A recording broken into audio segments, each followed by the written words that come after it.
In January 2025, Prime Council officially emerged as an organization, but its story began earlier. What started in 2024 as a simple WhatsApp community became a movement, a growing space committed to transforming the mindset, capacity, and leadership posture of young people. By April 2025, that vision was formally established as Prime Council Limited, a UK-based organization with a clear mandate to raise and guide value-driven leaders across every sphere of influence. In January 2025, we hosted our first monthly webinar by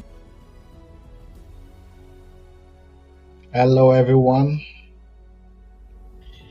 I want to see where you're joining us from. Let me just see where you're joining us from.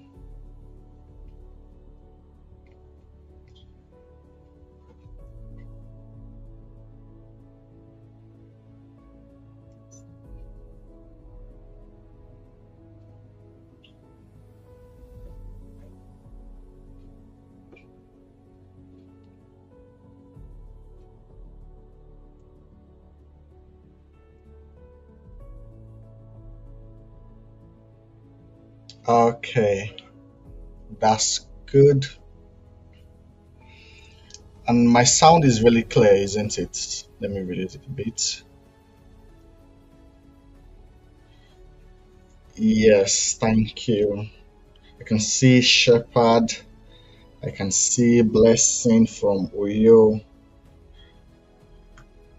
Guys, how was the masterclass? How was the webinar we had on Thursday? Yes, how was it for us? That was the 2.5 hour session, and I've actually watched the replay just to seek for improvement and also to edify myself. But I learned a lot of things from what was said. I just wanted to know for some of us that were on the session. I don't know if there was anyone on the session. What information, was a revelation for us, and what steps are we taking? I want to really hear from us. Are we building something? Are we taking strategic steps? Because the essence of Instagram life is to just connect with our audience on an informal level. Not necessarily me having to teach and all of that, but just want to hear from my people. Um, how is the year going on for us? We've come to the end of January. For those goals we set in January, did we achieve it? Yes.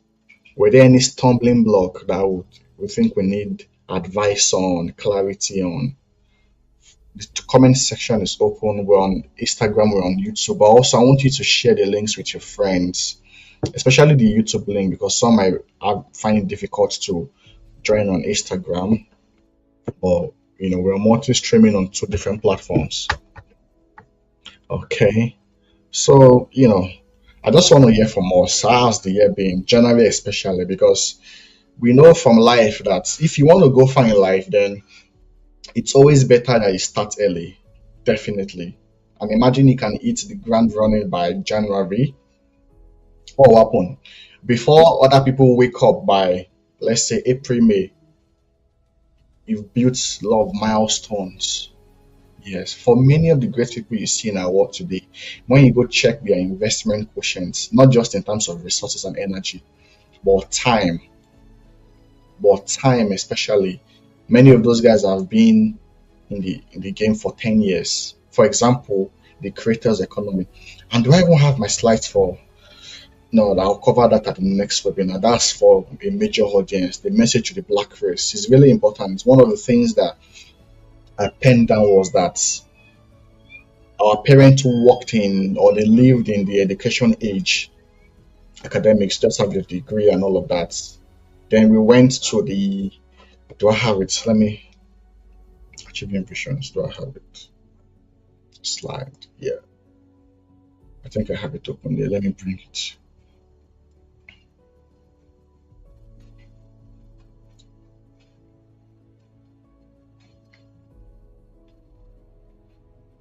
Okay, yes, I have it here.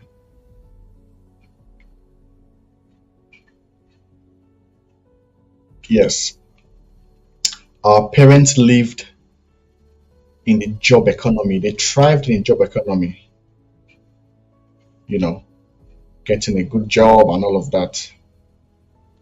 Yeah,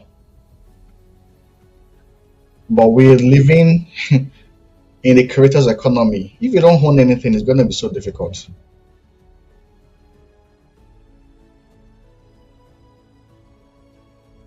It's going to be so difficult if you don't have any sense of ownership, control and leadership. It's going to be so difficult because let me tell you guys what has happened is that opportunities are limited. Opportunities are limited, but human population is infinite. Everyone is giving birth to a baby or babies every day. But the opportunities that make for survival, for thriving, for impact in our world today is limited. Why? Because we're now saying that certain individuals even have net worths as bigger and higher than even certain continents. So you have people like the big five, Elon Musk, Bill Gates, all of those guys. They have their net worth weighs more than some countries, not just in Africa, but even Southeast Europe, Eastern Europe, Asia. So what does it mean? There's so much knowledge gap in the system. That's why there's that rule of thumb that the rich will always be richer, the poor will always be poorer. And that's why there's a need for us to begin to think about being elite in our thinking. Because you know that I've always been a fan of excellence start first of all with your mindsets before it becomes an action, then it becomes a lifestyle. We covered that at the last webinar. Be do have principles. Some people want to have, then do, then become. No, the formula is to become, then you act on it, action, then you have it, it becomes a lifestyle. So that you don't have just one success syndrome, but you're able to replicate it into systems and structures that most times outlives you. That's where we got to in the ladder of success, isn't it? Which is survival, thriving, impact, purpose, and legacy. That means there must be something that you're building as a young person that you have it in your plan that should outlive you.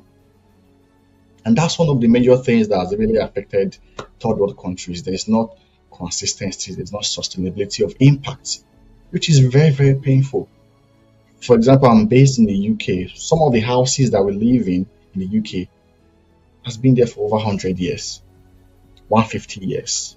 You see that because the architects, the builders of that time foresaw the next 100 years.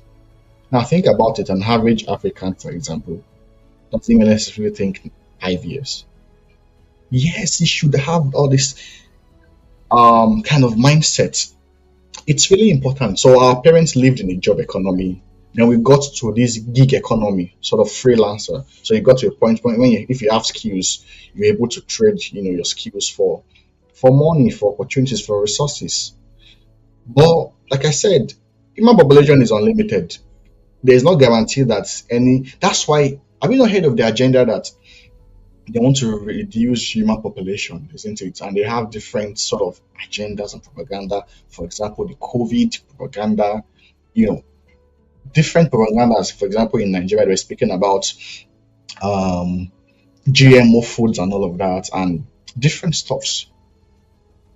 The essence is to regulate population because the world, should I say, activists, they know that the more people are, the more pressure on available resources. So on one hand, there's a way that population helps productivity, but every system always have a shelf life and a lag system. So what do I mean? There's a way I can say, for example, the more people that come into this room, there's fun, isn't it? There's enthusiasm, there's happiness, there's free flow of information. But the con of it is that there will also be what? Congestion. There will also be overpopulation. And that's why the word crusaders they always try to gatekeep. No, the people at the top, they don't want you to come near there. So the top is a no flight zone, isn't it? Because that's what keeps them relevant. And that's why the knowledge that makes for an average mass, that's what I mean mass, individual, the masses, group of people, but an average, shall I say individual, is not necessarily available out there. Many of what we see there as content are not really stuff that can really transform and cause a revolution, because many people are trying to dilute the truth now just to be able to gain traction and please their algorithm. But I've always said it that the truth needs no audience to be true. And that's a very bold statement, because think about it. For example, if you're a content creator, you're producing content and no one is liking your comments or your posts, there's that tendency to think, is this really authentic or valid? No. Actually, think about it, they are seeing it. But guess what? They've so much to messed up with the audience appetite that you rather follow a meme, a trend, reels, than follow valuable content and information. And like I said in the last webinar, you don't necessarily see the results of or the side effects of your day-to-day engagements visibly, tangibly. It's accumulated result. So most times you see it in 5 years, 10 years. Once you begin to think like that, you're already thinking as an elite. Because one of the major characteristics of an elite person, and I think I'm already flying more than a few things I wrote here, is long-term thinking. I've always shared this example of one of my friends that said when she came to this country, the UK, she spent over £9,000 on Uber in about 4 years. My friend doesn't have a car, okay, but she spent over £9,000 in 4 years on Uber, but she doesn't have a car. She's able to afford £9,000 as £5, £2, £10, £15, but as a whole, she's not able to afford £9,000, for example, to get a car. But has she spent money on Uber, on transport? Yes or no? Yes, she spent £9,000 in 4 years. But if someone had told her last 4 years to buy a car for £9,000, she would say, no, I don't have the money, isn't it? But that's why Uber is Uber. They will rather think long time and take your money in freckles and trickles. The same way the citizens of this world are depleting your energy day by day. The more you spend time on reels, trends that doesn't benefit you, your knowledge quotient depreciates. It's in freckles, but over a 5 year period, 10 year period, you become an average personality. The same way if you begin to invest in your mindsets in freckles also. These things, you join the live stream, for example. You could be on a different live stream where they are tapping, tapping, tapping. But you do that consistently after 5 years, 10 years. You are beginning to think about transgenerational impacts. And those are things that you can even give. One of the biggest gifts, and I had it there, but I didn't share it.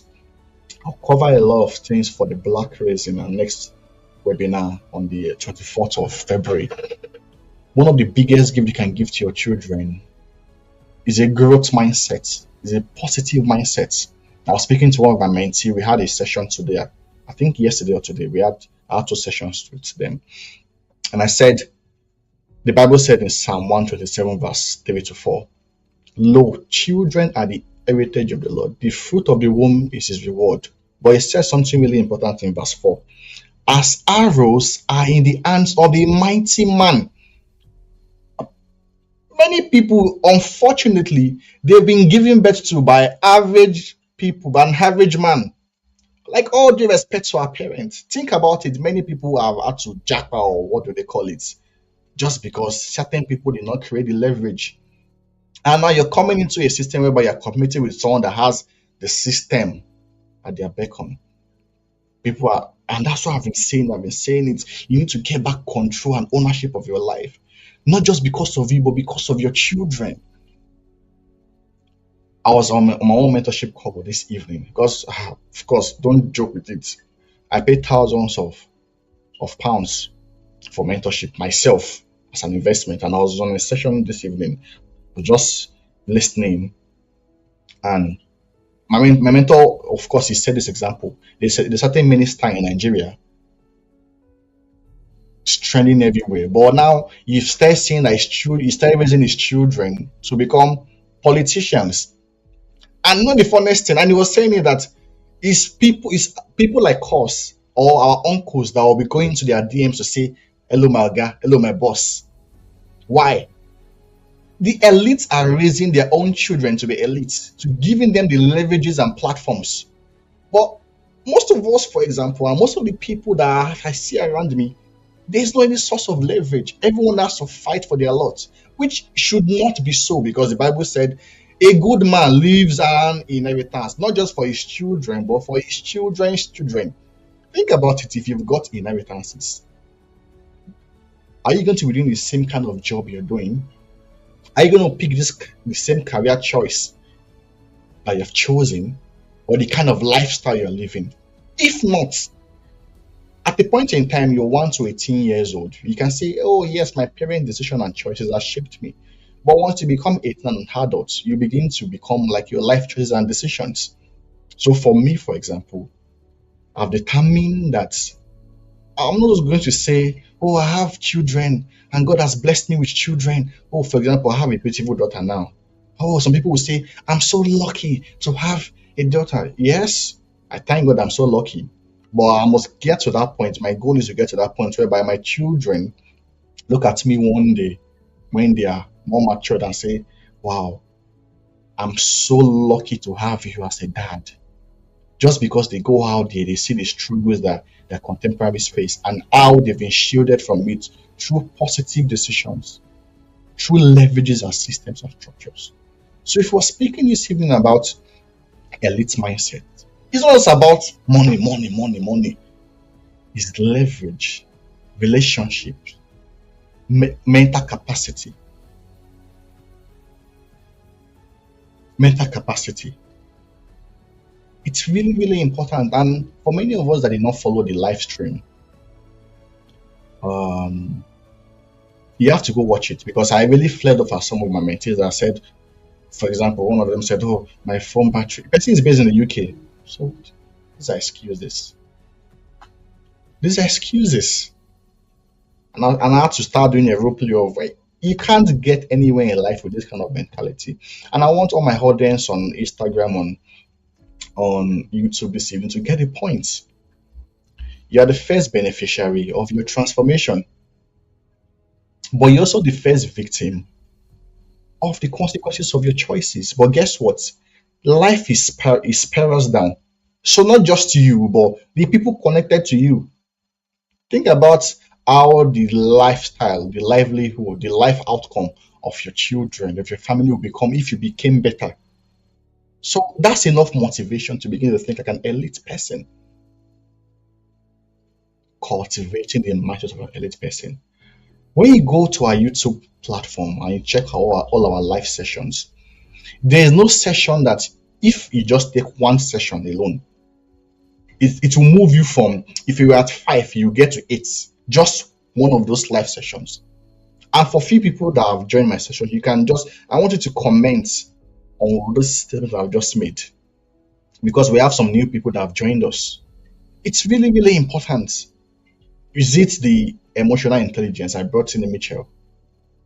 What has that got to do with myself and elite? You have to know how to regulate your emotions. Many of us we still display or dispense emotions like peasants and the masses. For example, you just speak anyhow. No, but when you start thinking like an elite, there's certain things you don't say, or even if you have to know how to say it. John the Baptist, for example, you don't speak to kings in authority like peasants. You don't speak the same message, but different recipients must mean different approach. But maybe no one has told you before. Why? John the Baptist was in the wilderness. He never had exposure to city life. And I've always said it, you have to be exposed to understand what it means to thrive in today's world. As at now, many people, especially the black community, are still traditional in thinking. And I've said it at the emotional intelligence web, and I said it sometime I think in September. That guess what? Because we're in the creators economy, our generation will have access to the global village. That's the world economy. For example, how many of your parents or our parents had access to work with Caucasians or white people? So they will not be able to relive that experience. The experiences will be limited to working with an average Nigerian or African. So they can speak in a certain way. I was speaking to one of my very good friends and I was trying to bring her to the campus fellowship in church. She said she's been handling a case. The person, an average Nigerian, was telling a Caucasian, "You will not kill me, oh." That's our language. "You will not kill me, oh. You will not kill me, oh." "You will not kill me" became a very serious case. So I got to HR,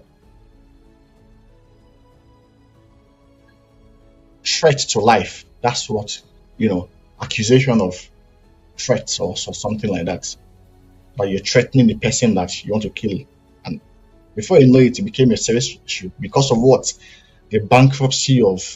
And as she was speaking, I immediately formed a topic. I told her, no, I need to bring you on board. If you're coming, fine. If you're not coming, I'm going to go teach it in my life webinar. And I formed the topic: ethics, etiquette, language, and workplace culture. These four things I mentioned can determine if you move from being the masses, an average employee, or becoming a stakeholder in your company. Knowing how to speak, when to speak, what to say is really important. So I'll move from the gig economy to the creators economy, and many of us will be interfacing with the global world. So you can have partners in Russia, in America, in Glasgow. How do you relate with that? You need to know communication skills. I've been saying it. Knowing how to communicate without rambling. Multicultural context. I spoke about cultural intelligence. And yes, just this is an Instagram life, of course, informal setting. There are many people, for example, that may not even get into relationships or get married to the people of their dreams because they've segmented themselves to just one race group. For example, you're based in the UK or US, you're exposed to Black Americans or let's say Black British people scarcely, for example, let's say Nigerians. And the people you see them as trees. There's a scripture that says you saw them as trees. All happen. You limit yourself to the limitations of that race. What does it take? It takes you to reinvent your mindset to see that, well, you can actually do life with not just a person from your race, but someone that aligns with your values and thinking. It's really important. So let me have a few things written. An elite mindset is not defined by ambition alone, nor is it proven by outward success. It is the internal architecture, a disciplined way of saying, deciding, and becoming that consistently produces uncommon outcomes over time. Emphasis there on over time. It's really important. You can't talk about, because I'll give you an example of Dangote, for example, in Nigeria, and I'm trying to use contexts that I can, understand. Dangote has been in the game before many of us were born. You see their throwback pictures. You see, for example, Aliko Dangote. You see people like Mr. What's his name now, or Tedola, since when they were in their 20s or early 30s. For example, what does that tell you if you're building an elite mindset? You need to be able to build not just upward mentorship, but parallel friendships and alliances. So you see many people, they ignore people around them that are building and they're just focused on this person that is up there. The person that is up there is going to reach the law of diminishing return and get to a point. So at every generation, those that are higher than you, they'll fade off definitely, maybe through death or through shared tiredness, or just the law of life. Nobody was on the stage forever. But if you ignore your contemporaries, by the time they're shining, it's going to be so difficult. And because I know these things, I always pay attention to the people around me that are building that I see that we're struggling together. Ownership, building. That means you have a stake there. The people at the top, they gatekeep. They don't want a nuisance. So check, you have to check. So you rather ignore your friend or colleague that is putting out content or bringing value because, for example, they're not your faves. You don't engage, you don't buy their mentorship courses, platforms, you don't buy their product or services, their bags, anything they produce, but you rather go to established brands. That's not being elite in thinking. It's not being elite in thinking. These are the things that I think what we sometimes miss. Those guys, they are together. You can't come into them. You can't come into their group. They see you as a foreigner. Why don't you own, create your own niche, your own community of people that are growing together? You rub minds together. You're able to leverage on each other's expertise. Why many people admire excellence? Few understand the internal conditions that makes it inevitable. Yes, many people, I've seen it in some of my mentees, in people that I interface with, they don't know what it takes to get to the next level of being elite. Because I'm not yet there yet, but versus where I'm coming from, I've shared a few of my story. Very poor. Mommy is a teacher, If I tell you her salary now, when some of my guys that know me, when I share mommy's salary, like, what's that? She's a Yoruba teacher, so it's not even one of these courses. Yoruba teacher. Yeah. Struggled. Those days, we borrowed to live. We borrowed to live. Every now and like it got to one point, I had trauma of borrowing. I devised means because I knew that there's no month that I will not borrow. So I used to anticipate it. Was I already knew when there's lack. It's me that used to have panic attack the most in the house because they will send me to one of their friends or my mommy's, colleagues at school. Go and meet this Mrs. X and X.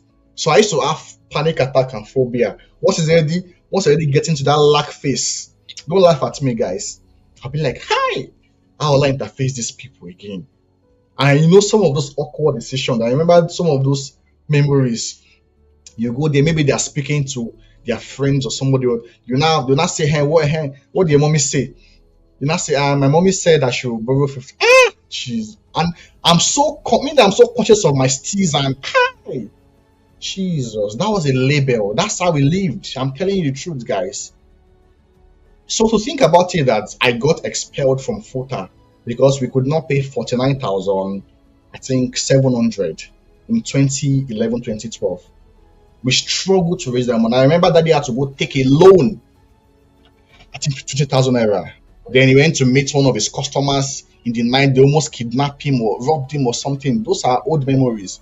To be able to pay that money, before we paid it, the admission portal was closed, it was locked and all of that, and I had to, be expelled from portal. Then back to square one. I came back home, and that's when I told you on Thursday that if you find yourself in where you're not supposed to be, you will do things that you're not supposed to do. Many people, for example, those that have come to diaspora, they never imagined in their life that they will ever wash people's bum. But they found themselves in where they're not supposed to be. They must survive. Now, that's why I said at the master class that if you don't grow internally and you try to quote it, so you can jackpot, but if that mindset is still, that Nigerian mindset is still in you, you will still do the things like an average Nigerian here in the UK. So you see them doing jobs that they don't like, and it's ridiculous. Did I say that's wrong? No. But is that what you want to do? That's the question. And many people are not real with themselves. I was real with myself. I told you last year. I called HMRC in the UK.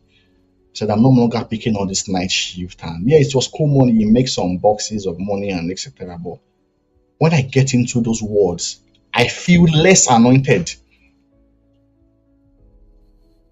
It's like that garment of being a coach, being someone that's like, there's an anointing on me. I just go there and One nurse is just saying, you go and do this, go and do this, go and write the ops, go and take ops. Turns to and fro like a false doctrine. I had to tell myself I'd rather live. That's when I started learning the hard games and my eyes started opening. That actually, and I've been saying it, but do not do it. And I understood that time, especially in European systems, is the major currency, not money. That's why they pay people on the days that are important to you. Christmas Day, New Year Day, all those bank holidays, they'll pay you more to get your time. So the moment you can begin to get control of your time, you may not see money physically, but your net worth, your mental net worth, your life's net worth is increasing. If you can begin to spend time doing what you want to do, that's what fits into being your purpose quotient and fulfillment matrix. It's really important. Many people are doing what they're not supposed to do, and they can't derive that joy. Because what is purpose? What is achieving purpose? What do you get from achieving purpose? Your peace and joy quotient. No wonder we have many rich people that they have all these things, but they are depressed, they are pierced with many sorrows. And I've said it, isn't it, at the impact metrics. So at thriving, we're looking at the ladder of success, surviving, which is where most people are at. Getting to thriving, which is exclusivity. So you want more time to yourself. You want, for example, remote jobs. You want to work. You want money to be coming in without you working. So you want to build systems and structures, isn't it? You want to suddenly start flying first class or a private jet. So you want more exclusivity to yourself because you want to be able to derive peace and joy. Peace and joy. But when you get to impact, that's where people like Elon Musk, Bill Gates, these guys are on. You now begin to say that, wow, I've made $100 billion. Spending money is infinite. I know you can think, oh, if I have enough money, those that have had it, they are still as miserable as someone that do not have it. That's the extremes of life. God put it there as a regulator of life. So you still see the rich people, they still fall sick, they can still die, they can still be sad, they can still be happy, they can still be disappointed, they can still fail. He puts all those emotions there as a regulator. So at the game of impact, what they want is inclusivity. Suddenly, Bill Gates has found out that I have $100 billion. I've bought private jets. I have mansions everywhere. How many food can you eat as a human being? Even if you buy houses, how many are you going to be sleeping inside each one of them every hour? You're gonna sleep today in this thing. You kill yourself now. So what makes up for a man's peace and joy quotient is not really much. For your own personal economy, how many food can you eat? How many clothes can you wear? I have many suits over there in my cupboard. But how many do I even wear? Like, how many days are there in the week to wear? Can you be wearing suit every day? Imagine now I come on this live session because I've said dress corporate and I start wearing. You won't even say, is this coach? Is he even on the Instagram live stream again? Yes, I joined the YouTube live stream. That's because that's our service at Prime Council. But imagine as I wake up in the morning, I wear suit. My wife will be like, something is wrong somewhere. What's going on here? So it cannot be sophisticated all the time. So you are thinking, oh, I'll go and eat in this place. I'll go and eat in fact. Those that have the money just want to eat food. Yes, they will have treats, luxuries, isn't it? But you cannot live life perpetually on luxuries. Sometimes life is just left to the basics, isn't it? So they're like, okay, I've made this money. What can I do? They now find mediums to derive that peace and joy quotient. Now they now think, I can give. So suddenly, Bill Gates, Elon Musk, wealthy people, they have foundations. They want to be able to reap the peace and joy quotient from other lives. So that means they are putting themselves in other lives. So the moment for Ayo, for example, if I can sponsor a young person from Africa to school, the person is happy. He says thank you to me. I see the person progressing. I derive that peace and joy quotient. I'm happy. Even though I've lost money, I've gained peace and joy quotient. It's really important. That's what impact is. Because why should Elon Musk or Bill Gates make so much money and now say they want to give you $10 billion? Is that not loss? They don't see it as loss. The Bible says, speaking of a wise man that has found a treasure, and he went to sell all that he had for that particular field of treasure. That treasure, there is purpose, which is your joy and peace quotient. So at the game of the elites, that's what they trade. They will trade anything that can give them peace and joy. Now think about it. One of the things that can give peace and joy is having your own freedom, autonomy of control.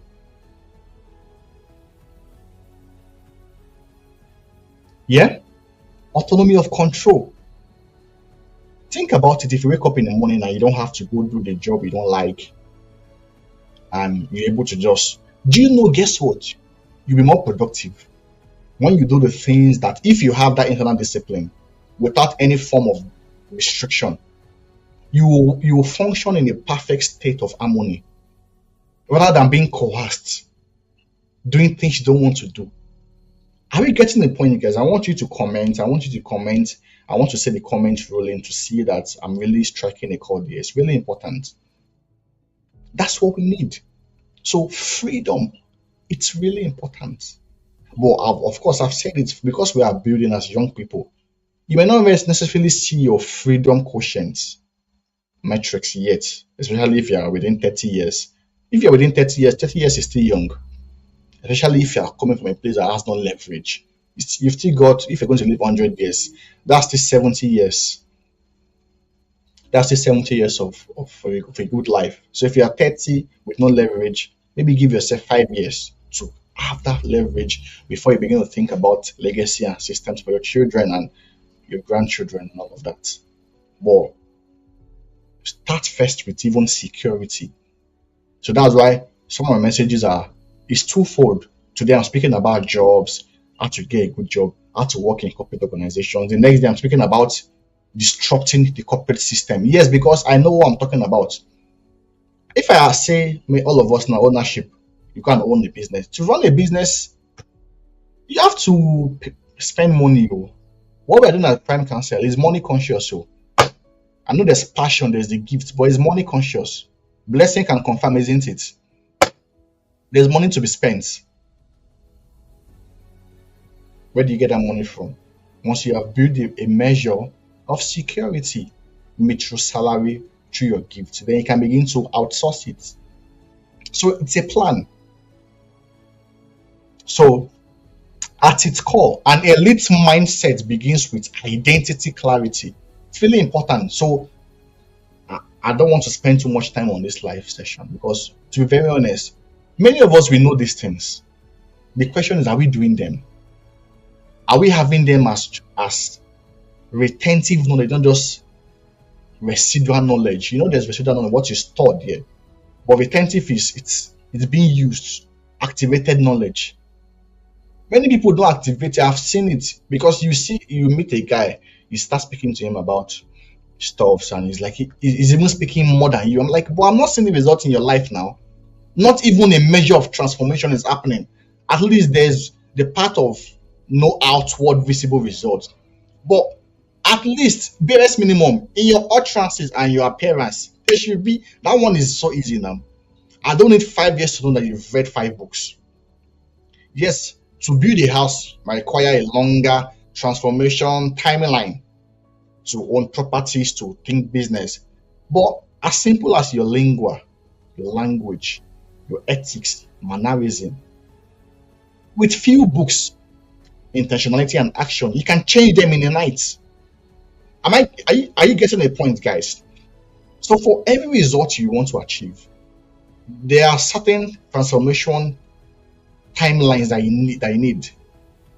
For me, for example, you read me say it, becoming the topmost or one of the top personal development coach in the world. The next, I didn't say 2 years, 10 years. That's enough time with daily iteration, consistency, action. I'll get there. But let's say I want to buy a car next year. I'm not going to give myself 10 years.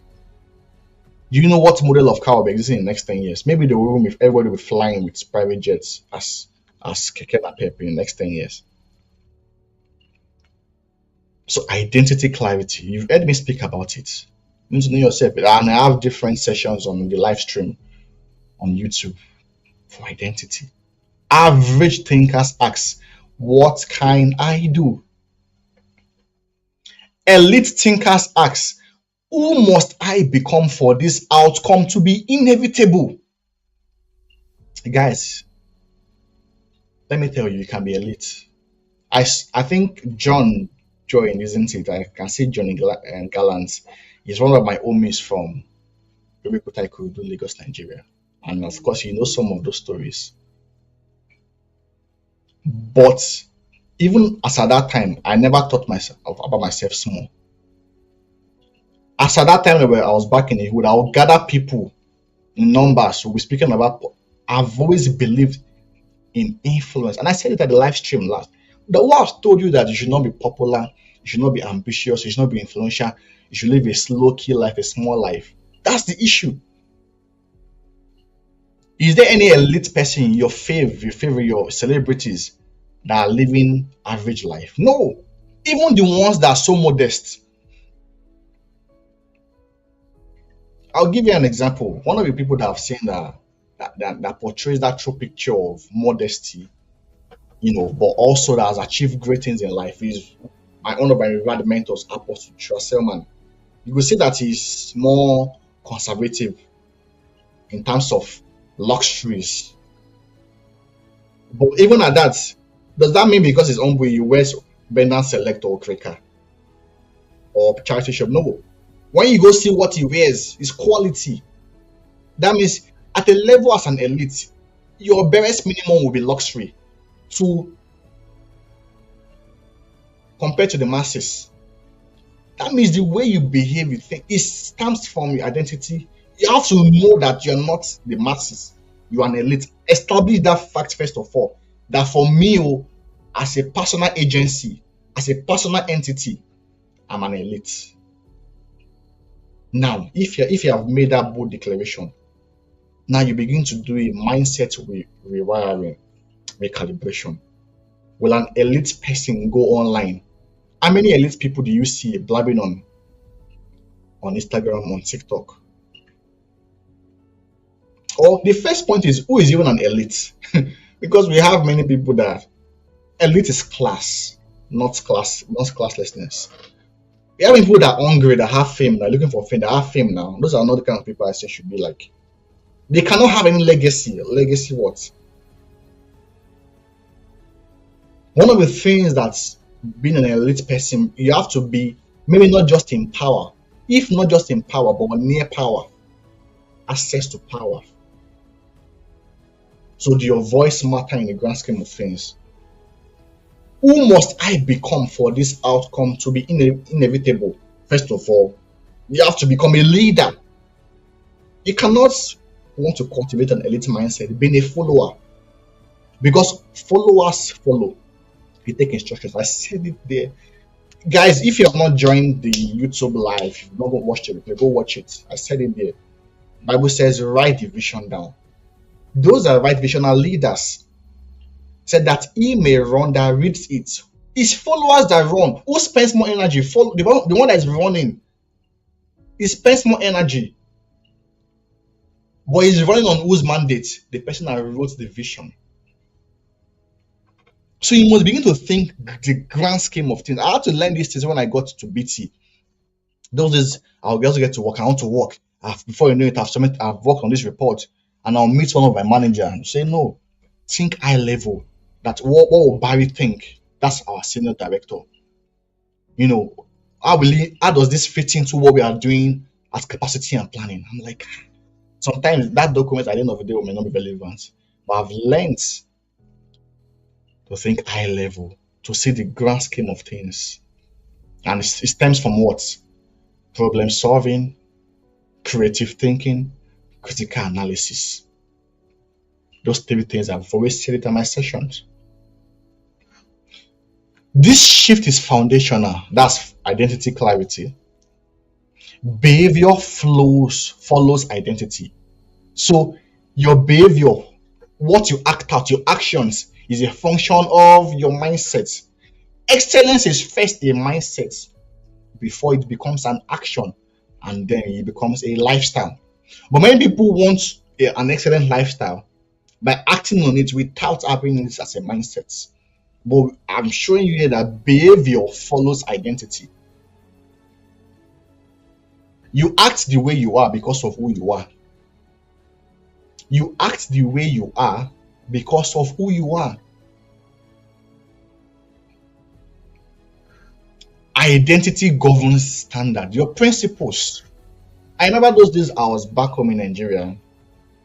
You know, many of the guys that time, I just came out from school. Of course, I was a hot boy.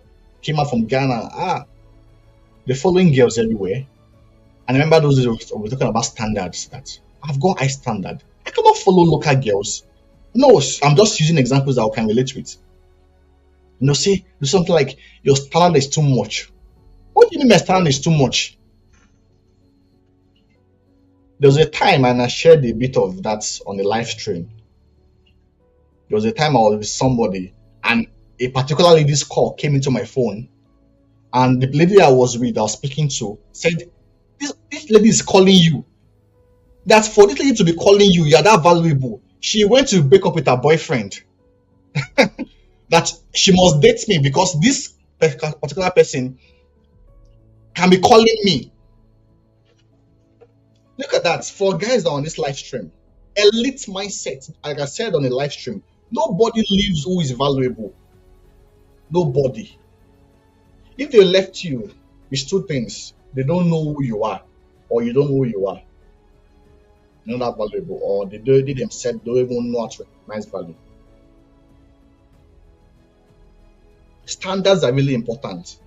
When I saw young ladies those days, I've started coaching before now. Is it today? I had this small office in an uncompleted building, my daddy's house. I'll coach them. I'll say, you have to go to school.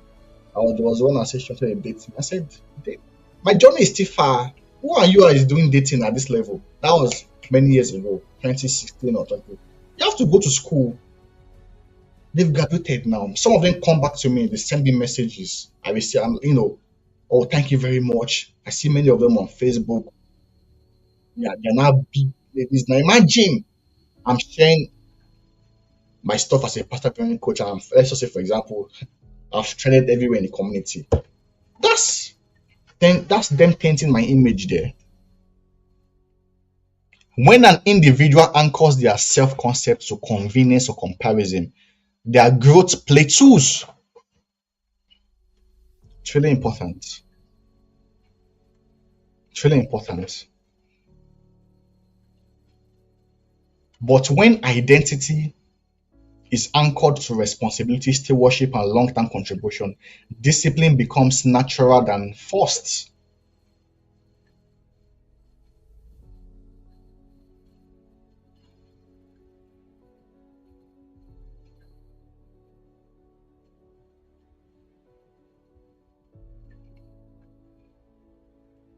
So the elite individual does not wait for motivation. They move with conviction. And I've said it, conviction. You have to be more committed to your convictions than to your conditions. So the first point is identity clarity. You have to know who you are. There are certain things that nobody on earth can tell me.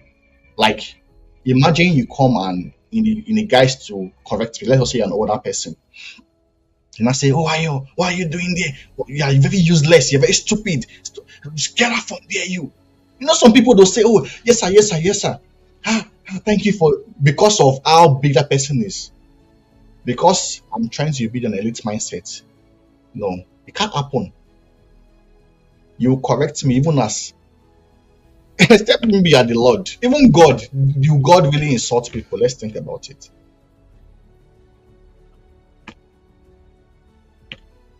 Even when he's speaking to sinners, does it come from that standpoint of criticism? 8. Think about it. He dispenses love. So no matter how the weight of my misdoings, mistake. If you don't come from that standpoint of positive criticism, correction, and feedback, it will not be received.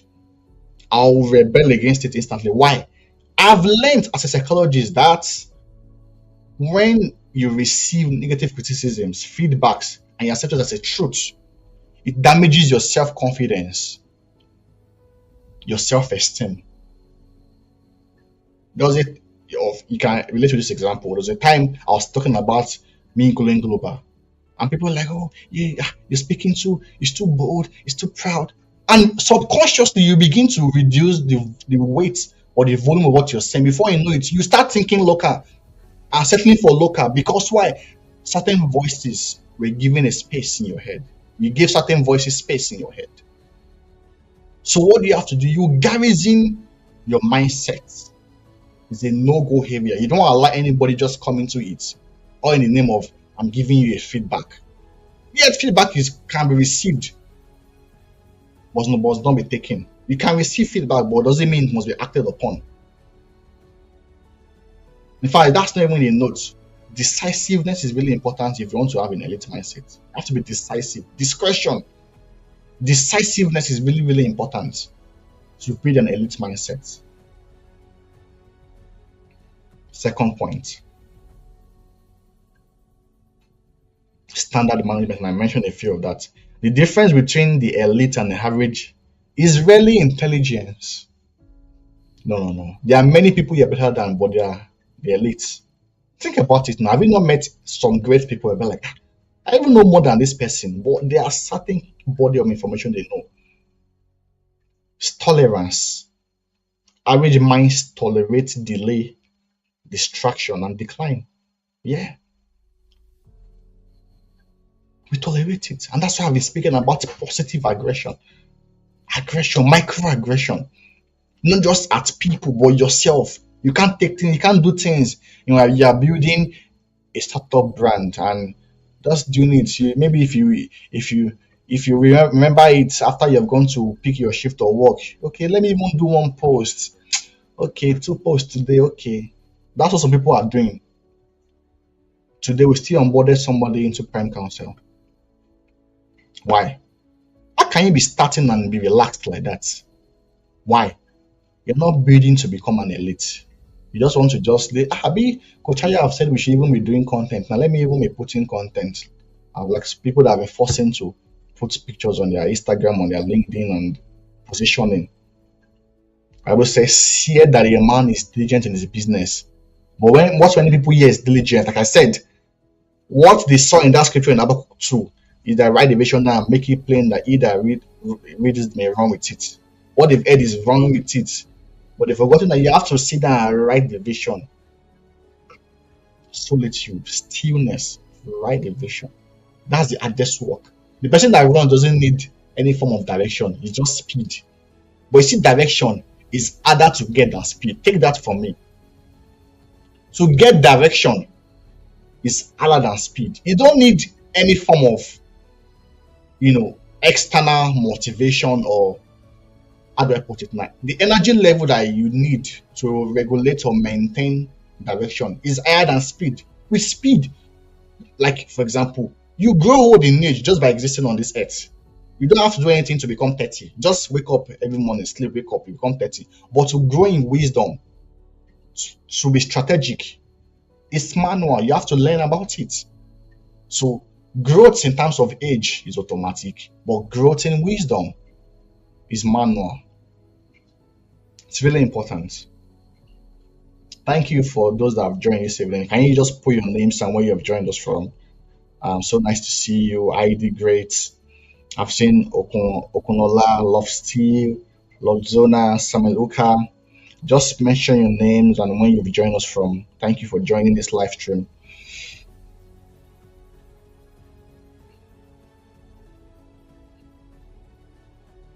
Elite minds are allergic to erosion. They notice what others excuse. My team members can agree with this. Now it can seem like one is paranoid because it's a standard. Doesn't mean that excellence is of course in context. If by the time I'm done with the things I'm building this year, My excellence quotient is going to increase to the next level. I was not this excellent last, but there is that continuous iteration, and there's room for more. They correct what others fashionize. This manifests in how we manage our relationships, our time, energy, information. The third one is strategic thinking, long-term thinking. I gave you the example of the Uber. Uber is Uber because they can take your money for 10 years. And after 10 years, you would have spent the money that you would have used to buy a G Wagon, a Mercedes Benz. But because you're thinking short term, you would rather spend 5,000 naira for Uber every week, every month, £10, £15 for a note. You're contributing like doing a thrift for them because they are thinking in the tens years, 10 years, 15 years. That's why they are Uber. If you can begin to think about it, that what's the consequence of this action you're going to take in the next 5 years, in the next 10 years? Is it going to affect me so bad? Take it. I've shared that story with how my wife got the Belgian passport.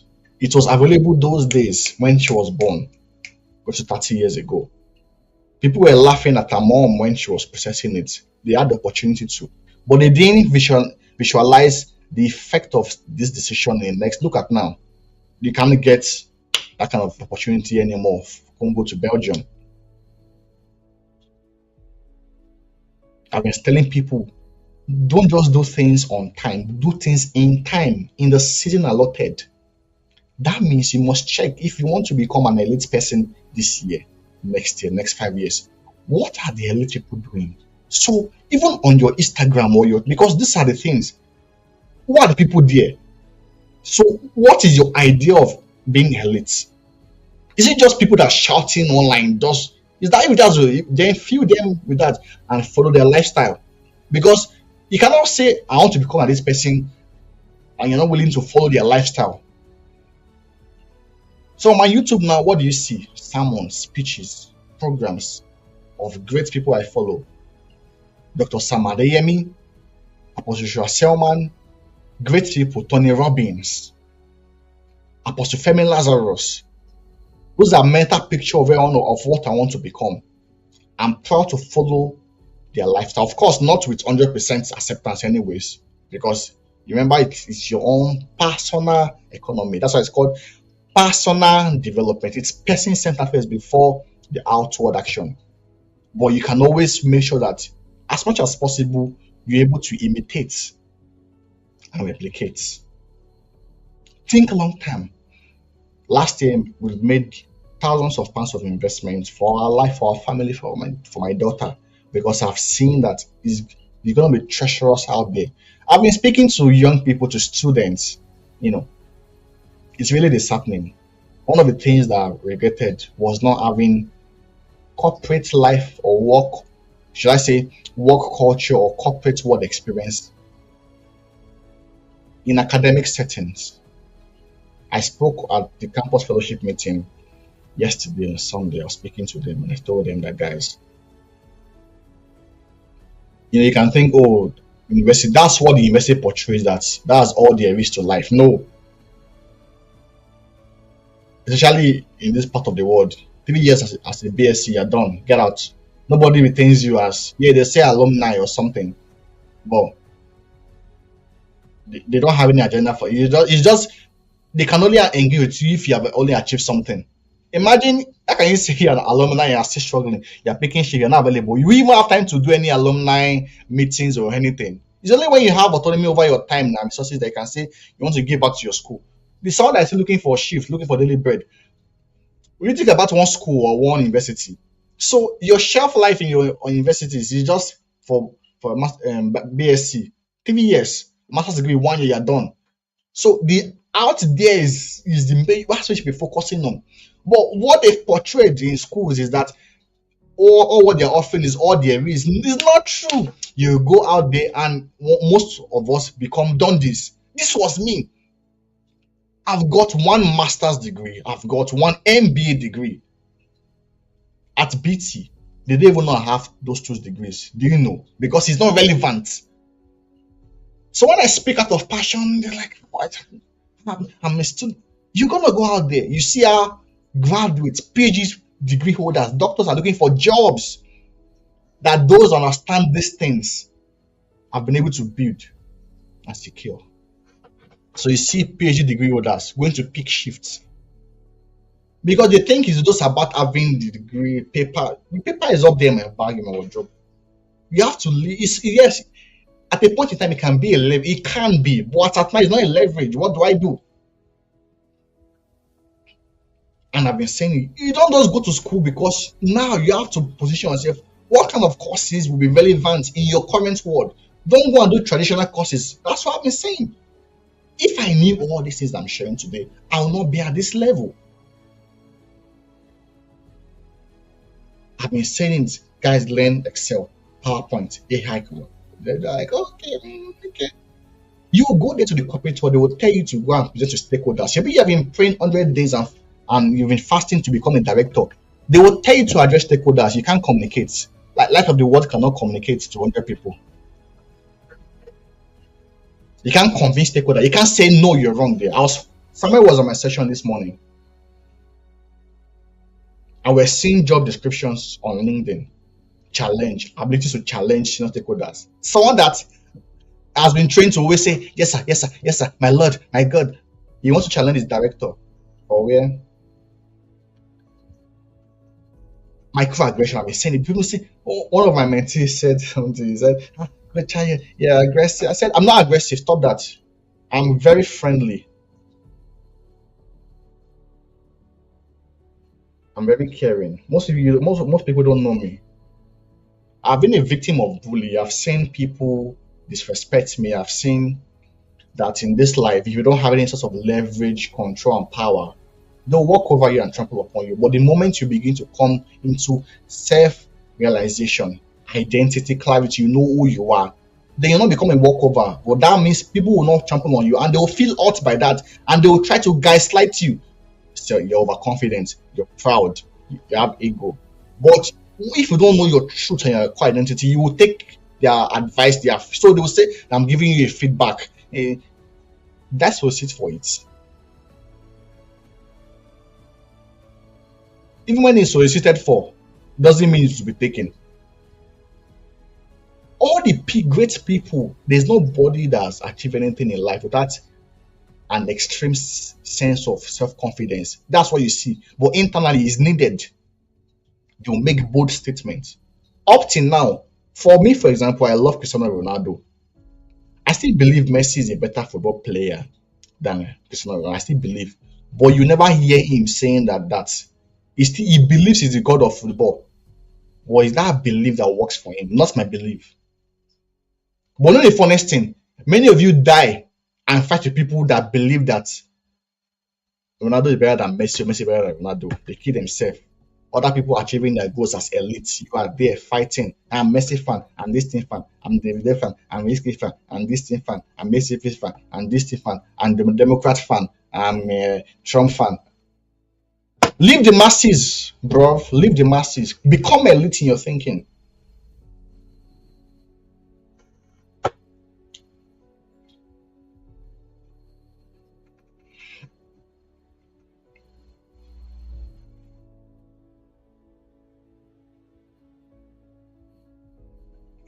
What's the point? I wrote a point here.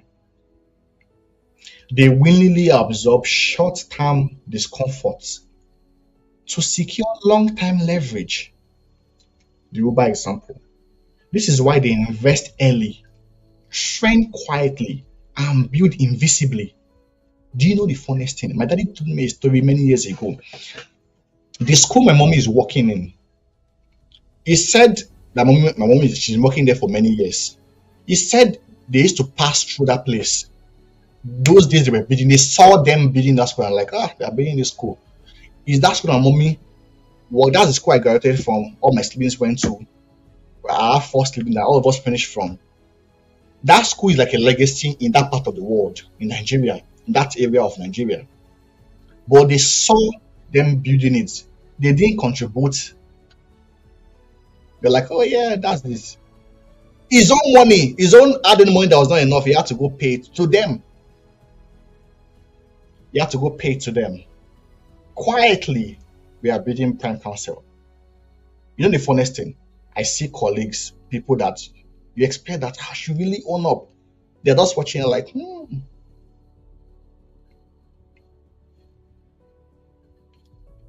what story resonates in the Bible? Blind Bartimaeus. He was crying for an encounter with Jesus Christ. He was on a tree.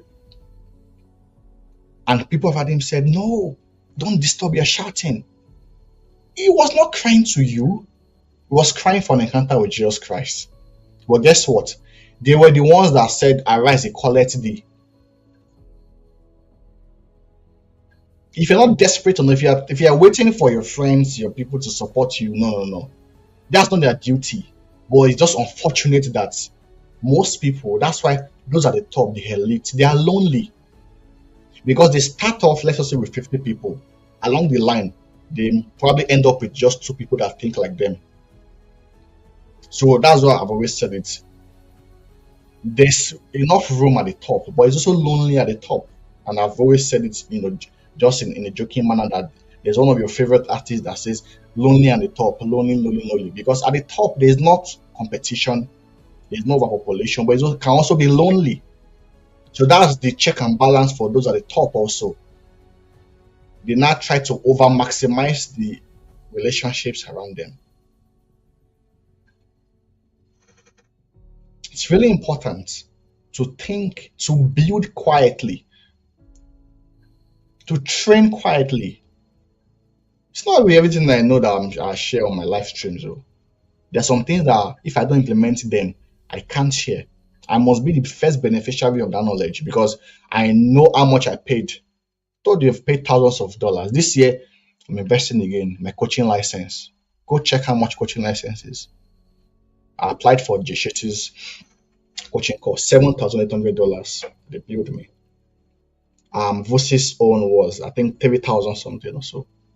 It's not a joke, guys. So when I sent my portfolio also to some people I think that they really need it, and they're like, some don't even reply, some I'm not bothered now. They will pay for it. Every knowledge that is accessible to you at a level that you don't actualize and maximize, you will pay a higher form of money or resource to access that knowledge at a different dimension.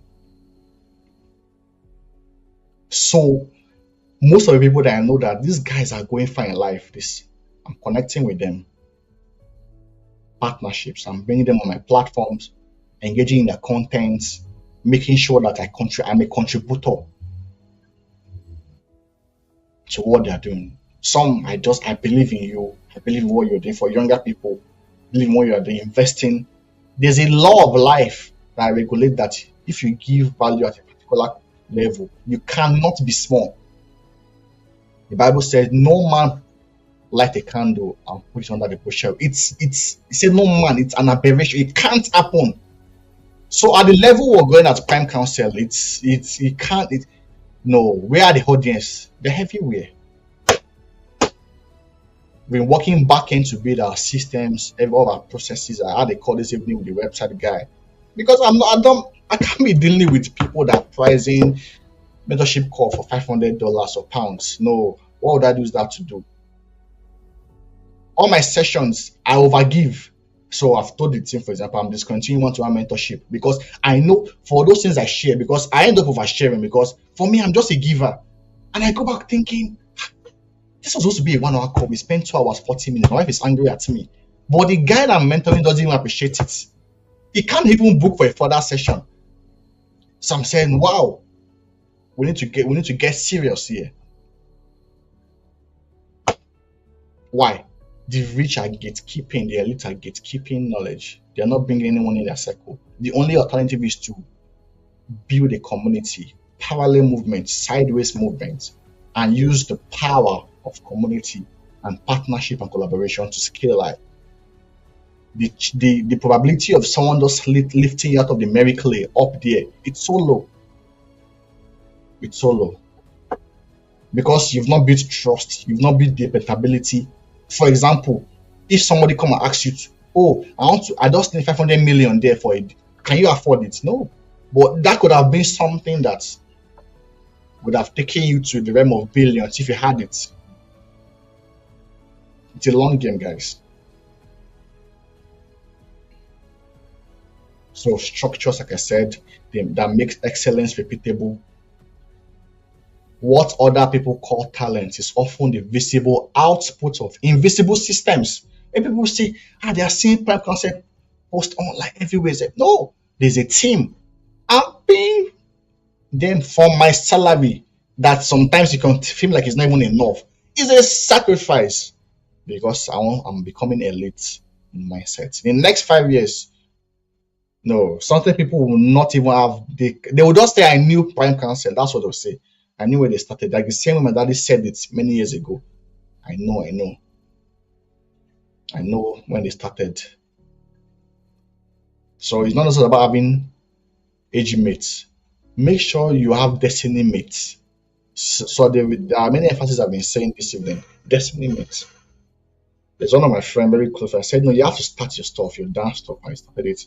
I linked in with the social media man, I started it and all of that. And every now and then I go to comment, even if I'm a only person. I'm showing that say that I believe in what you're doing. See some people, they see prime concept post on, they will just it. As if it's them I'm waiting for. But the issue is that brands like this are going far in life. And there are many things you can leverage on. But if you don't sow those seeds, there was a time, at least for many years I've been doing that. Or there was a time I gave a moment instruction, write down the list of all the people that have helped me in life. I started this I think 4 something years ago or 5 years ago. Christmas, I sent them ridiculous amount of money that it just helped me at a point in my life. This right list. That's me there, just sharing this. So when they were helping me at that point in time, like I've shared, there are some of people who borrow from. So, a couple of those people say, no, put this person, help this person. I've come through for many of them. They are true. When they were helping me, they never knew that in the next 10 years, they might be in a position where they might need my help. But you just have to free will. But you must think long term. So sometimes that's what encourages me when I speak to some of my mentees and I see I don't get the feedback. I'm like, you know what? Maybe just for posterity's sake. I never can tell.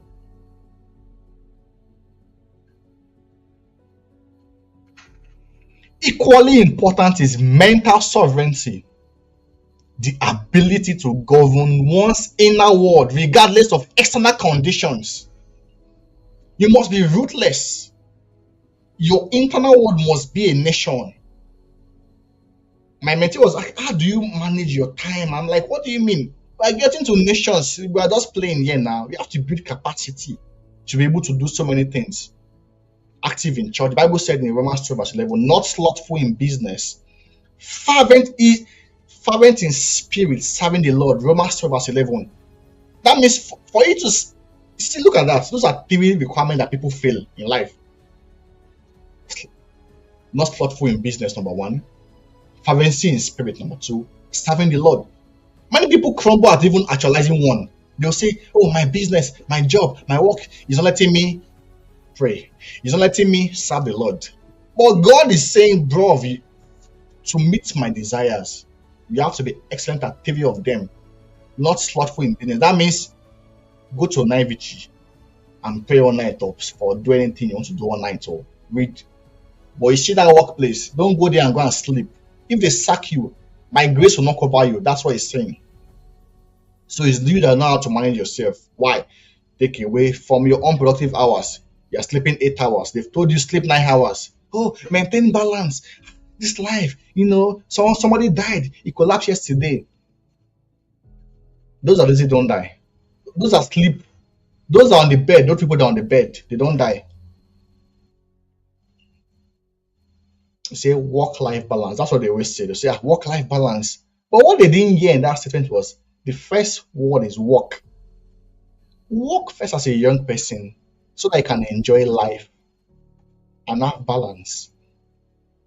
So the best way to feed that scripture not slothful in business, fervent in spirit, serving the Lord. Is to take it literally. Your business first. It's business. What is business? A system, a structure, something that is not dependent on you. You are producing value, whether as a product or service. Okay. Now, when you have a measure of security, number one, then you can begin to think about freedom and liberty. That's when you can have time to do what? To, let us say, pray, to fast, to go for a program. Then, once you do that, the quality of your service to God will increase. Imagine if you're not thinking about money, about this thing. You just money is coming into your account, you're happy, your children are well taken care of, you are taking care of your parents, you're helping people. Will you feel like stealing? Will you feel like lying? Will you not even be angry at another person? And I said I did a video on that. Envy. The root cause of envy is the margin of results. For example, I cannot be envious of Elon Musk now because he's in a different cadre. I'll mostly be envious of my mate that I know that is around me. We're doing the same job, but he's gotten a better car or he's bought a house because I know he's at my level. When you come into elite thinking, that's an automatic alleviation from also culture, envy, jealousy. Can't you see those the elite people? I'm talking about the rich people now. It's not as if they have the same money. You see that Elon Musk and let's say Donald Trump, or Tedola and Dangote, if you check their net worth, it's quite a lot of money. I think maybe $5 billion, $10 billion. But the essence is that I can only be inspired by you because I can always afford what you want, what you afford or something. You get that now? But for us, for them, I mean, not for us. For them, because I know we're not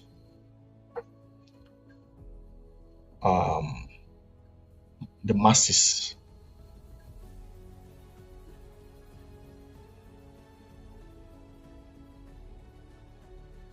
An elite mindset is deeply selective. Eliteness requires subtraction before addition. It's very true. I believe before I could carry everybody along, all my homies. Many years I spent trying to convince people, travel out now. You know, those days I will have calls. I remember some of my close friends, travel out. This is how you can do it. This is how I did it. Do it this way. They'll be like, that's why they talk it. Now, they've locked up everywhere now. Travel out now and try it now. You spend 30 million naira. That's if you get the visa. There's a window of opportunity. The Bible says redeeming time for the days are evil. You know the funniest thing? Many people are not even living life now because most people, especially from black African countries or third world countries, they are starting life at not just zero but minus. So there's the black tax conversation. And it seems innocent to say, oh, don't help you. And of course, I'm a big fan of that. I believe that you should rise to a certain measure before you carry weight on you. Yeah. But sometimes, and I was speaking to my mentee yesterday, that there are some things called unforeseen contingencies in economics. You don't focus for it, but you cannot avoid it. For example, I was speaking to one of my guys, mentees also said in the UK, don't send any money, but except maybe your mother or your, I think he has a mother or something. That's the only thing. But even at that, the mother can need 100,000, it can need any amount. That's limited his access to opportunities he can pursue here in the UK. So many of us, it's good for us to join a conversation online. So don't your family members, this and that. But think about it. You have siblings. You're growing. Do you have the conscience to watch them not go to school because you are building wealth or something or gaining autonomy? It's so difficult. Because that's me also sometimes. I'm like, I know that I should not send this money because I need to invest in my growth, in my development. But at what point does it become wickedness? I want us to comment this evening if we're getting my train of thought. We'll soon end because it's not going to be long. But I want to see comments and people are still engaging on the session. Just got a few points more.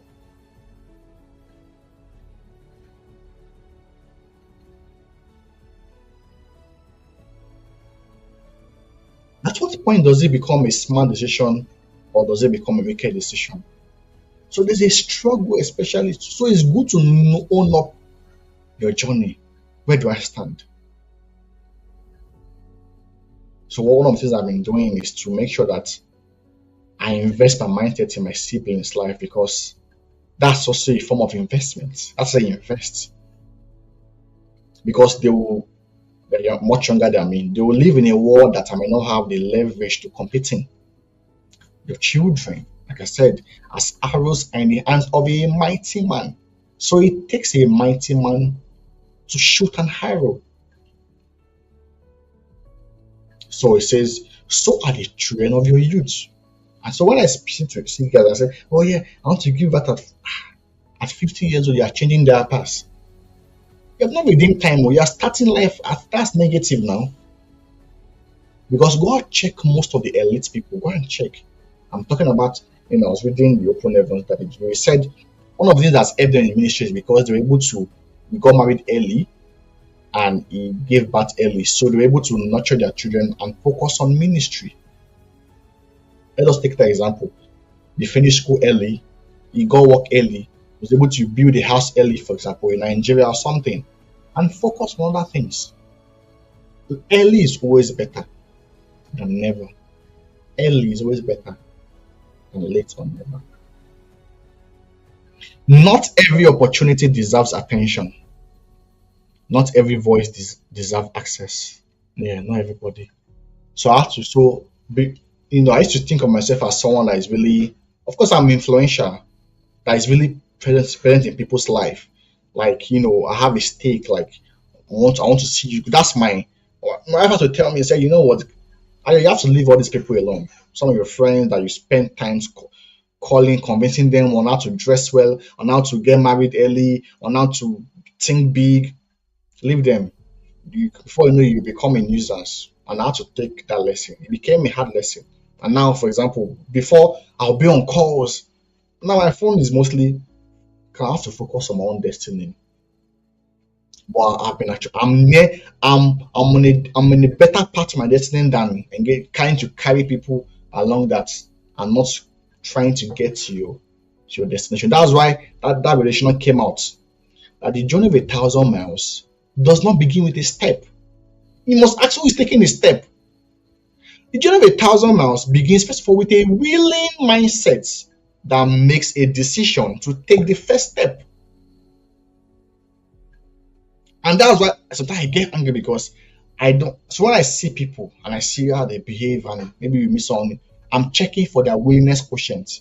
So you begin to test them a few things. And I've done that to a few people around me, young people especially. And you're like, this person's journey is still far. You will still perambulate in the wilderness very well in this world because they don't know how to see opportunities beyond the obvious. Maybe you're trying to mentor somebody, you're trying to employ someone as an intern, different contexts. And like, oh yeah, yeah, yeah. Or maybe in church, trying to engage them. They don't know that in this world is a treacherous world. It takes a lot for you to find genuine people that are interested in your growth. So if you see someone that likes you, wants you to go genuinely without any string attached, you grab it like a gold. But most people don't see it. I was telling my wife yesterday or so that one of my friends, I need to really pay attention to him and really engage with him very well because I've seen that willing mindset that wants to come on a journey with me. But it takes it to be discerning and discretionary. Meanwhile, I can be there chasing people that are off my radar. Just to farms, my farm, my homies. Your homie is going to the village, city boy.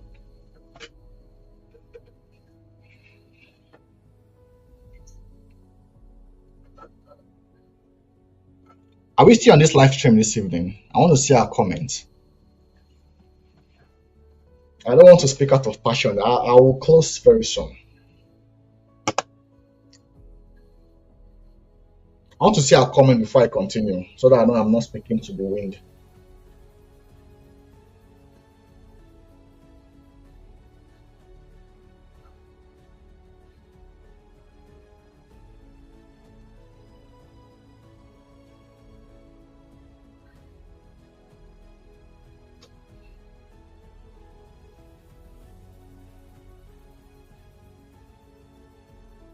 Being elite is incomplete without purposeful service.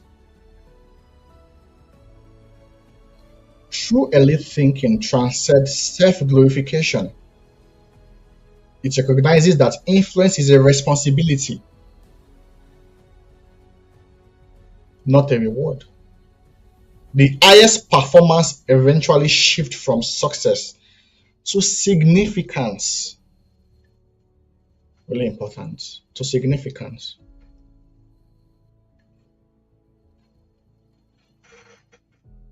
They ask not only how far they can go, but how many they can lift. So at a point in time, you're thinking about, oh, you're going alone, but at a point in time, you also still reach out. Now, through systems now. So tell me, so now, so I'll give you an example. Everybody likes motivation, but I've now learned that any knowledge that comes to, I still wrote it down on my notes this evening, and my mentor confirmed it this evening. I knew it, but when he confirmed it, I'm like, this is really true. I read it in a book.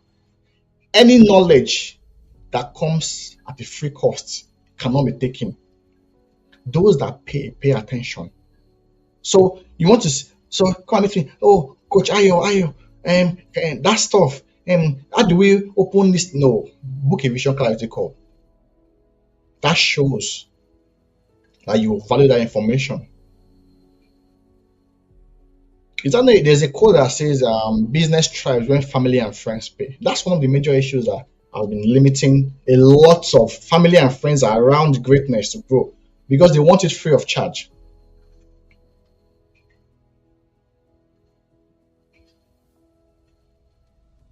I wrote it down. This is some note from my mentorship session this evening. You need exposure, and it may not be cheap. When you have access to quality information and mentorship, grab it, maximize it, listen to it again and again. I can't tell you who this person is. I'm not going to tell anybody. If they are saying, take it for it. Spending thousands of dollars. I'm starting a coaching license in February. They will not speak in tongues in those sessions. It's English words. But what happens is they expose you to their systems, their mindset, their thinking. Now, as you go, you get a measure of that confidence, of that mindset. You're able to replicate it in your own system. It's like step down light, isn't it? Transformer, but it's step it down. It's still the same light, but it's in step down approaches. Connect yourself with a higher light. Number one, God, but also systems and structures, elite thinkers.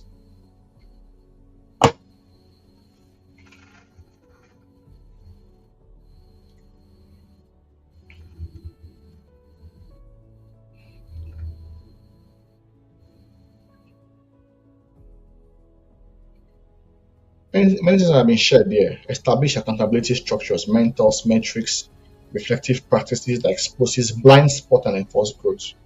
Every now and then, I always ask my wife, what do I need to improve on? Okay, do it this way. Okay, sometimes I fight against it emotionally, but you go back and think with me, that's true. Adapt again. You think about what can I do better? Okay, this way. Okay. In conclusion, cultivating an elite mindset is not about appearing exceptional.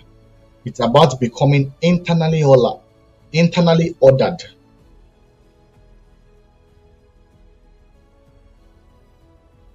It is the quiet daily alignment of identity, standards, systems.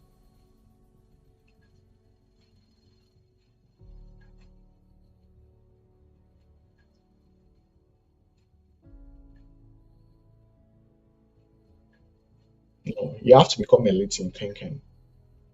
Starts first of all with your personal economy.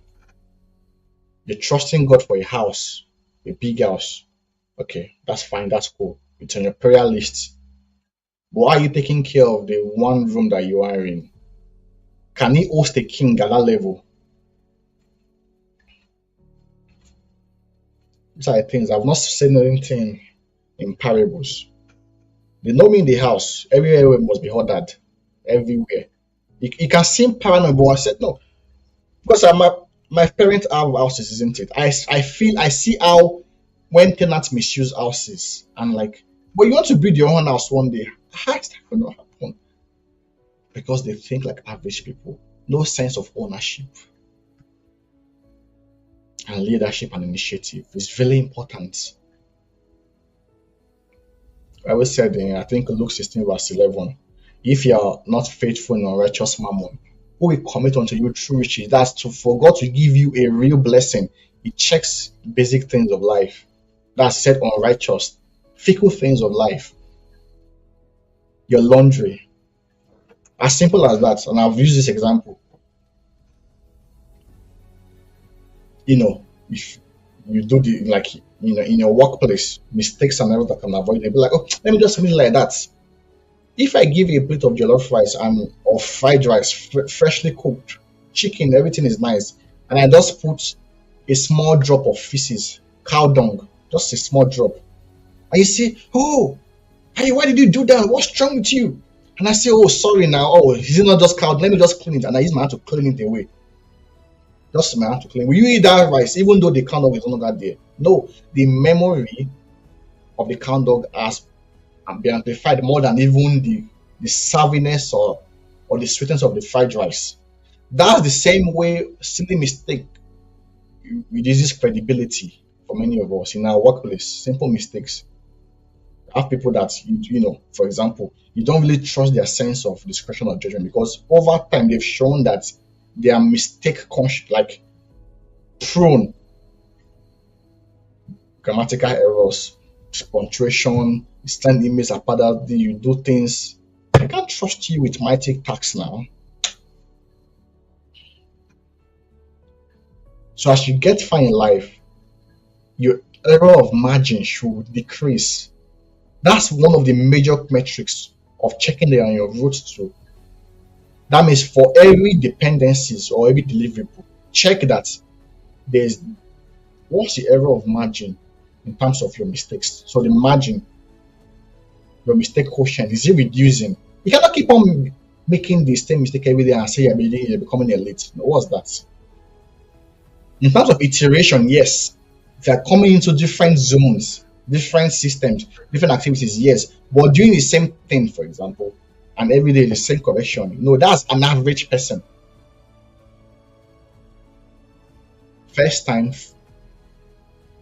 once beaten, that quote, twice shy, third time foolish. That was for me. That's my own quote. Nobody has it anywhere in the world. First beaten, twice shy, third time foolish.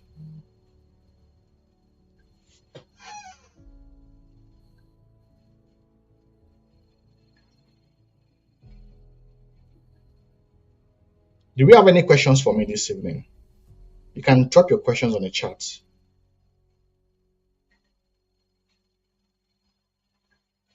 I can take one or two questions before I go. I've got a meeting later on.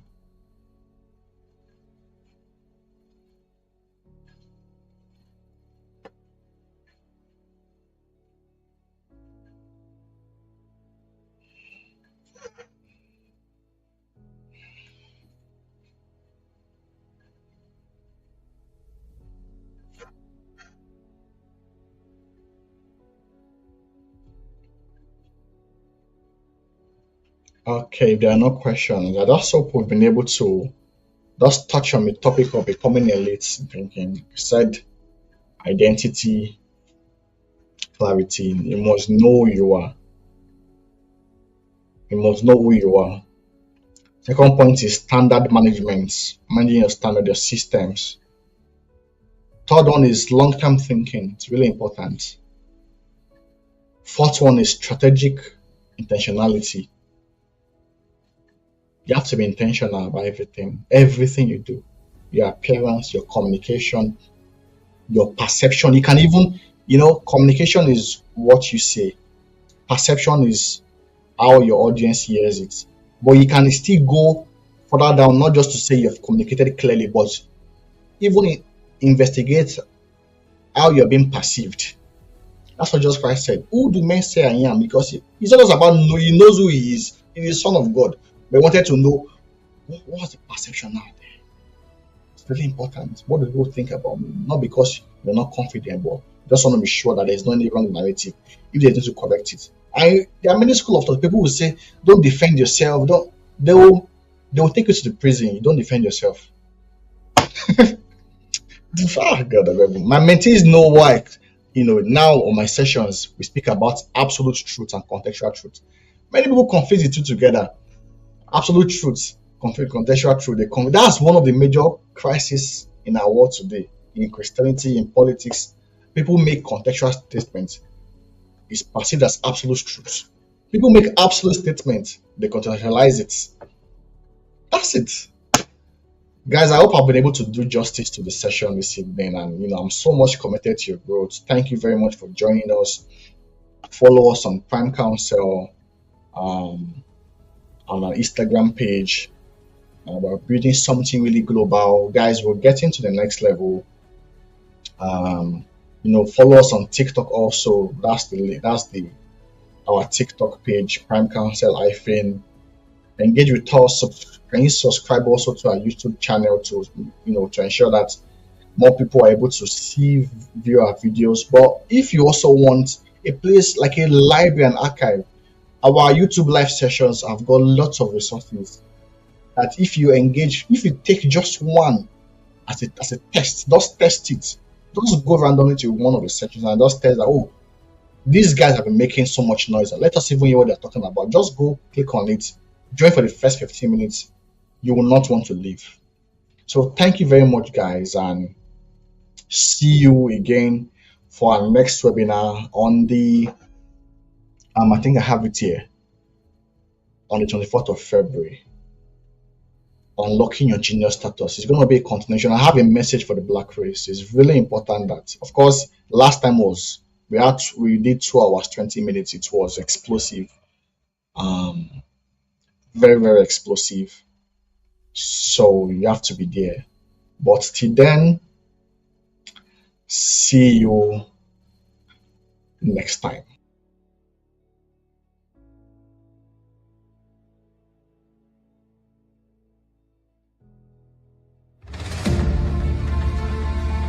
In January 2025, Prime Council officially emerged as an organization, but its story began earlier. What started in 2024 as a simple WhatsApp community became a movement, a growing space committed to transforming the mindset, capacity, and leadership posture of young people. By April 2025, that vision was formally established as Prime Council Limited, a UK-based organization with a clear mandate to raise and guide value-driven leaders across every sphere of influence. In January 2025, we hosted our first monthly webinar. By December 2025, we had successfully delivered 12 monthly webinars alongside 3 Instagram Live leadership conversations and 1 dedicated skills training session for our volunteers, equipping both our audience and internal team with tools for growth and execution. Recognizing the need for deeper, personalized transformation, Prime Council expanded its offerings in August 2025 with the launch of the Vision Clarity Call and one-on-one mentorship sessions, providing strategic guidance, accountability, and clarity to individuals navigating purpose, career, and leadership decisions. December 2025 marked a significant milestone. We hosted our first physical training series, the Strategic Positioning Masterclass, in Birmingham, United Kingdom. With over 35 emerging leaders and early career professionals in attendance, the session created an environment of learning, strategy, and transformation, reinforcing Prime Council's commitment to tangible, real-world impact. Behind the scenes, growth was happening as well.